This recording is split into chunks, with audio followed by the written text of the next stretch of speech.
আসসালামু আলাইকুম। এ পর্বে আমরা সমাধান করব 6 নম্বর। এখানে বলা হচ্ছে ধরি ইউ সকল ত্রিভুজের সেট এবং এ সকল সমকোণী ত্রিভুজের সেট। তাহলে সেট এ কমপ্লিমেন্ট বর্ণনা করো। ইউ সব ত্রিভুজের সেট আর এ হচ্ছে সব সমকোণী ত্রিভুজের সেট। এখন আমাদের বলছে যে তাহলে এ কমপ্লিমেন্ট কি হবে সেটা বর্ণনা করতে। তো চলেন আমরা সমাধানে যাই। প্রশ্নটা আমরা এখানে লিখে নিয়েছি। এখন যদি আমরা সলিউশনে যাই তাহলে আমরা লিখব, আমরা সমাধান দিয়ে এখানে লিখব প্রশ্ন মতে। যেহেতু আমাদের প্রশ্নে বলা হচ্ছে ইউ সকল ত্রিভুজের সেট, তাই আমরা লিখেছি প্রশ্ন মতে ইউ ইজ ইকুয়াল টু সকল ত্রিভুজের সেট।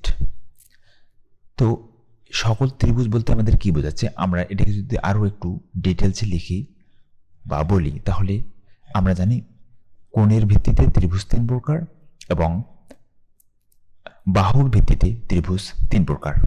এই মোট 6 প্রকার ত্রিভুজ বিদ্যমান।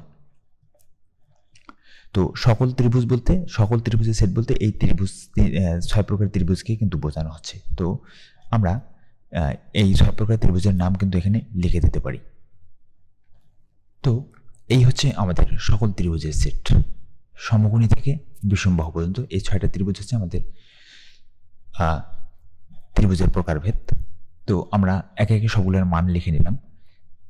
তো ইউ এর মান আমরা সকল ত্রিভুজের সেট এটা বলতে পারি, অথবা এই 6টার নামও উল্লেখ করে দিতে পারি। আচ্ছা, এটা হলো আমাদের ইউ এর পরিচয়। দ্বিতীয়ত বলা হচ্ছে এ সকল সমকোণী ত্রিভুজের সেট। তো আমরা লিখি যে এ ইজ ইকুয়াল টু সকল সমকোণী ত্রিভুজের সেট, অথবা আমরা এটা লিখতে পারি সেট দিয়ে যে সমকোণী ত্রিভুজ।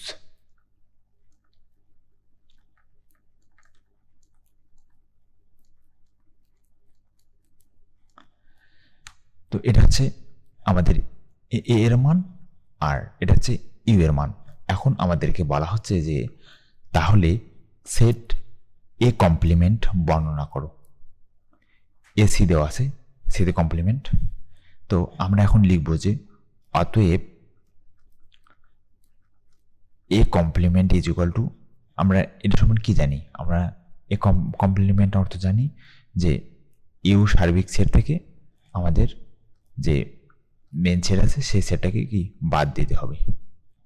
অর্থাৎ এখানে এ আছে, তাহলে ইউ মাইনাস এ। তাহলে আমাদের ফলাফল কি দাঁড়াচ্ছে, ইউ এর মান আমরা এখানে সবগুলো লিখব। সেখান থেকে কি বাদ দেব, এ বা সমকোণী ত্রিভুজ বাদ দেব। আমরা ইউ এবং এ এর মান লিখে নিলাম। তো এখান থেকে আমরা যেহেতু ইউ থেকে এ বাদ যাবে, তাহলে এর হচ্ছে শুধু সমকোণী ত্রিভুজ। তাহলে এই ইউ এর এ থেকে সমকোণী ত্রিভুজ যদি আমরা বাদ দিই তাহলে কি থাকতেছে, এই বাদ বাকি সব মানগুলো আমাদের এখানে থাকতেছে। অর্থাৎ সূক্ষ্মকোণী ত্রিভুজ, স্থূলকোণী ত্রিভুজ, সমবাহু ত্রিভুজ, সমদ্বিবাহু ত্রিভুজ, বিষমবাহু ত্রিভুজ, এই সবগুলো ত্রিভুজ আমাদের এখানে থাকতেছে। তাহলে উত্তর হবে এই যে সূক্ষ্মকোণী ত্রিভুজ থেকে বিষমবাহু ত্রিভুজ পর্যন্ত। তো এই হচ্ছে আমাদের answer. A complement is equal to, আমরা এটা লিখতে পারি সূক্ষ্মকোণী ত্রিভুজ, স্থূলকোণী ত্রিভুজ, সমবাহু ত্রিভুজ, সমদ্বিবাহু ত্রিভুজ, বিষমবাহু ত্রিভুজ। অথবা এই এতগুলো কথা না লিখে আমরা কথাটাকে একবারে লিখতে পারি, এক বাক্যে লিখতে পারি যে এ কমপ্লিমেন্ট সেটা হচ্ছে, এ কমপ্লিমেন্ট হচ্ছে সমকোণী ত্রিভুজ ব্যতীত সকল ত্রিভুজ। আমাদের যেহেতু এখানে বলছে যে তাহলে সেট এ কমপ্লিমেন্ট বর্ণনা করো, তাহলে আমরা বলতে পারি যে এ কমপ্লিমেন্ট হচ্ছে যে সমকোণী ত্রিভুজ ব্যতীত সকল ত্রিভুজের সেট, ত্রিভুজের সেট, এটা আমরা লিখতে পারি। আমরা এই লাইনটা একবারে লিখে দিতে পারি, অথবা এখানে যে 5টা ত্রিভুজ আমরা উল্লেখ করেছি এই 5টা ত্রিভুজের নাম বলতে পারি। এই হচ্ছে এ কমপ্লিমেন্টের বর্ণনা। এটাই হচ্ছে আমাদের অ্যান্সার।